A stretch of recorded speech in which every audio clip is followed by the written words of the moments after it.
ইফতারে আপনার মন প্রাণ কলিজা আত্মা একদম ঠান্ডা হয়ে যাবে এই ডেজার্ট বা ড্রিঙ্কটা খেলে। সারাদিনের ক্লান্তি এক নিমিষেই দূর হয়ে যাবে এই রিফ্রেশিং ডেজার্টটাই। আসসালামু আলাইকুম everyone, welcome back to my channel. গরম প্লাস রমজান, তাই ইফতারে ঠান্ডা ঠান্ডা রিফ্রেশিং কিছু আপনাকে রাখতেই হবে। তাহলে কিন্তু এই সাবুদানার ডেজার্টটা আপনি রাখতে পারেন। এটা যেমন রিফ্রেশিং ঠিক তেমনই অনেক বেশি হেলদি এবং অনেক বেশি টেস্টি।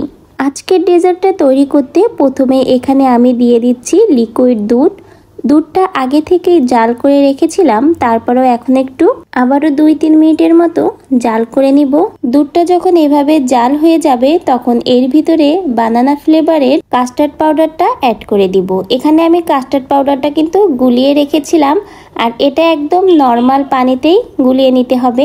এতে করে দুধের কালারটা চেঞ্জ হয়ে যাবে এবং অনেক সুন্দর একটা কালার আসবে। এই মিশ্রণটা কিন্তু ঘন করা যাবে না, এরকম কিন্তু পাতলা ভাবেই রাখতে হবে। আর 2-3 মিনিটের মতো আবারও জাল করে নিতে হবে। যখন দেখবেন আবারও দুধটা ফুটে উঠেছে তখন এর ভিতরে স্বাদ মতো চিনি অ্যাড করে দিতে হবে। আপনারা যদি মিষ্টি জাতীয় ফলটা এখানে ডেজার্টে বেশি দেন, সেক্ষেত্রে মিষ্টির পরিমাণটা কিন্তু এখানে একটু কম দিবেন। আর এখানে আমি যে কাস্টার্ড পাউডারটা নিয়েছি সেটা কিন্তু আমি 1 চা চামচ পরিমাণ কাস্টার্ড পাউডার নিয়েছি আমি 1 মগ দুধের জন্য। আপনারা কিন্তু পরিমাণটা বুঝে এখানে কাস্টার্ড পাউডারটা ব্যবহার করবেন। খুব বেশি কাস্টার্ড পাউডার দিলে কিন্তু ডেজার্টটা ঘন হয়ে যাবে। এখন এটাকে নামিয়ে ঠান্ডা করে নিব। আবারও কিন্তু আমি প্যানে পানি বসিয়ে দিয়েছি, এর ভিতরে এখন সাবুদানাগুলো সেদ্ধ করে নিব। এখানে আমি 2 চা চামচ পরিমাণ সাবুদানা নিয়েছি। সাবুদানাটা যখন সেদ্ধ হয়ে যাবে তখন কিন্তু এই সাদা কালারটা থাকবে না, কালারটা চেঞ্জ হয়ে স্বচ্ছ কালার হয়ে যাবে। আর সাবুদানা সেদ্ধ হতে 10 থেকে 15 মিনিটের মতো লাগে। সাবুদানাটা যখন আপনারা সেদ্ধ করবেন, অনাবরত নাড়াচাড়া করবেন, তাহলে কিন্তু আর এটা আঠালো ভাব হয়ে যাবে না। সাবুদানাটা কিন্তু সেদ্ধ হয়ে গেছে, দেখতেই পাচ্ছেন এখানে কিন্তু স্বচ্ছ কালারটা চলে এসেছে। এখন আমি সাবুদানাটা নামিয়ে নিব। সাবুদানাটা সেদ্ধ হয়ে যাওয়ার পরে যখন আপনি নামিয়ে নেবেন, আর কিন্তু গরম পানির ভিতরে রাখবেন না।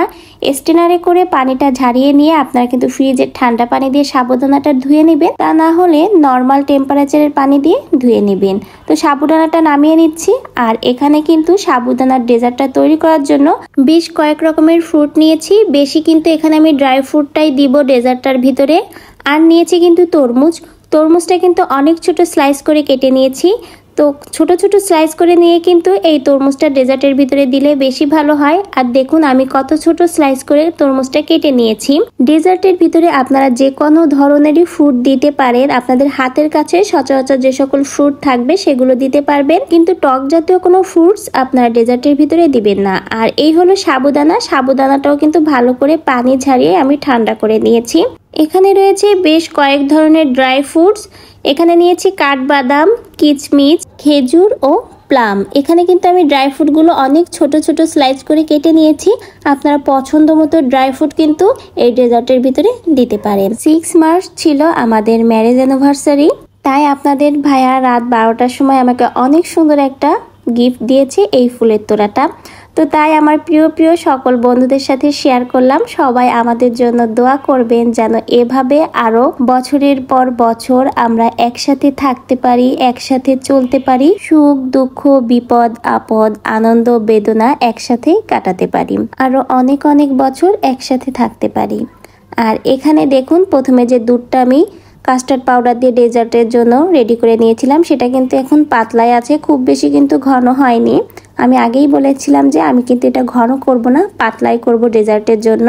ডেজার্ট তৈরির আগে আমি উপকরণগুলো কিন্তু 30 মিনিটের মতো ফ্রিজে রেখে দিয়েছিলাম নর্মাল টেম্পারেচারে, আর ঠান্ডা করে নিয়েছি। আপনারা চাইলে কিন্তু আপনারা ডেজার্টটা তৈরি করে তারপরেও কিন্তু ফ্রিজে রাখতে পারেন। এই ডেজার্টটা তৈরি করা এত বেশি সহজ আর খেতে এত বেশি মজার, একবার তৈরি করলে আবারও আপনি বারে বারে তৈরি করবেন। আর ইফতারে এই ঠান্ডা ডেজার্টটা খেলে আপনার মন প্রাণ এক নিমিষেই জুড়িয়ে যাবে। ডেজার্টটা তৈরির জন্য এখানে 2টা কাচের বোল নিয়েছি। এখন এর ভিতরে প্রথমে আমি তরমুজের স্লাইসগুলো দিয়ে দিব। আর তরমুজের স্লাইস এখানে আমি খুব বেশি দেইনি, অর্ধেক পরিমাণ অল্প অল্প করে দিয়েছি। আর এখন দিব সাবুদানা। আর সাবুদানাটা কিন্তু দেখুন এভাবে কিন্তু হালকা একটু স্টিকি হয়ে যায়, কিন্তু যখন আপনারা ডেজার্টের জন্য লিকুইডটা ব্যবহার করবেন তখন কিন্তু আবার এটা একদম নরম হয়ে যাবে আর স্টিকি ভাবটা থাকবে না। তো সাবুদানাটাও আমি কিন্তু দিয়ে দিয়েছি, লেয়ার করে দিচ্ছি। তারপরে এখন আমি ড্রাই ফ্রুটগুলো একে একে অ্যাড করে দিব। তো এখানে প্রথমে আমি দিয়েছি কিন্তু খেজুর, তারপরে দিচ্ছি কিশমিশ। আপনারা পছন্দ মতো ড্রাই ফ্রুট অ্যাড করবেন, শুধুমাত্র টক জাতীয় ড্রাই ফ্রুটটাই অ্যাড করবেন না। আর এই ফ্রুটসগুলো কিন্তু আমি আমার পছন্দ মতো স্লাইস করে কেটেছি। আপনারা যেমন পছন্দ করবেন সেই রকমভাবেই কিন্তু ড্রাই ফ্রুট বা অন্য যে সকল ফ্রুট আপনারা দেন সেইভাবে কেটে নিতে পারবেন। তো একটা লেয়ার তৈরি করে নিয়েছি, আবারও কিন্তু একই রকমভাবে আমি আরও একটা লেয়ার তৈরি করে নিব। যত বেশি লেয়ার হবে তত বেশি কিন্তু দেখতে ভালো লাগবে, খেতেও ভালো লাগবে। আপনারা পছন্দ মতো লেয়ারগুলো করে নেবেন। এটা এতটাই মজার একটা ডেজার্ট যে মুখে দিলেই মন ভরে যাবে। ইফতারে এই ঠান্ডা ডেজার্টটা একদিন হলেও আপনি বানিয়ে খাবেন, দেখবেন আপনার মন প্রাণ কলিজা আত্মা সব কিছু একেবারেই ঠান্ডা হয়ে যাবে। ইফতারের জন্য একেবারে সহজ, বলতে গেলে পৃথিবীর সব থেকে সহজ একটা ডেজার্ট বা ড্রিঙ্ক, আর অনেক বেশি মজার। তো আবারও কিন্তু একইভাবে আমি আরও একটা লেয়ার করে নিয়েছি। এখন দুধ আর কাস্টার্ডের লিকুইড মিশ্রণটা অ্যাড করে দিব। আর লিকুইড মিশ্রণটা তো আমি আগেই বলেছিলাম, এখানে কিন্তু আমি খুব বেশি ঘন করিনি, হালকা একটু পাতলা ভাব রেখেছি। আমার কাছে এই পাতলা ভাবের ডেজার্টটাই কিন্তু খেতে বেশি ভালো লাগে। উপর থেকে বাদামের স্লাইসগুলো দিয়ে দিচ্ছি, আর দিব কিছুটা আইস। আর আপনারা যদি আইস না দিতে চান সেক্ষেত্রে আপনারা কিন্তু এই ডেজার্টটা তৈরি করে ফ্রিজে 30 মিনিট বা তারও বেশি সময়ের জন্য নর্মাল টেম্পারেচারে রেখে দিলেই কিন্তু ঠান্ডা হয়ে যাবে। যাদের আইসের সমস্যা তারা কিন্তু আইসটা এখানে স্কিপ করতে পারেন। আইস দেওয়ার পরে কিন্তু আপনাকে ডেজার্টটা পরিবেশন করতে হবে, তা না হলে আইসটা যখন গলে যাবে তখন কিন্তু ডেজার্টটা অনেকটাই পানি পানি ভাব হয়ে যাবে। তো আমার কিন্তু আজকে সাবুদানার ডেজার্টটা তৈরি হয়ে গেছে। আর ডেজার্টটা আপনারা দেখেই তো বুঝতে পারছেন কতটা সুন্দর হয়েছে এবং কতটা লোভনীয় হয়েছে। আপনিও কিন্তু সহজ এই ডেজার্টটা তৈরি করতে পারবেন। হাতে মাত্র 10 মিনিট সময় নিয়েই এই ডেজার্টটা তৈরি করে নেওয়া যায়। আর মুখে দিলেই কিন্তু এই ডেজার্টটাই মন ভরে যায়, প্রাণ জুড়িয়ে যায়। আর আশা করছি আপনাদের কাছে আমার আজকের এই ডেজার্ট আইটেমটা ভালো লেগেছে।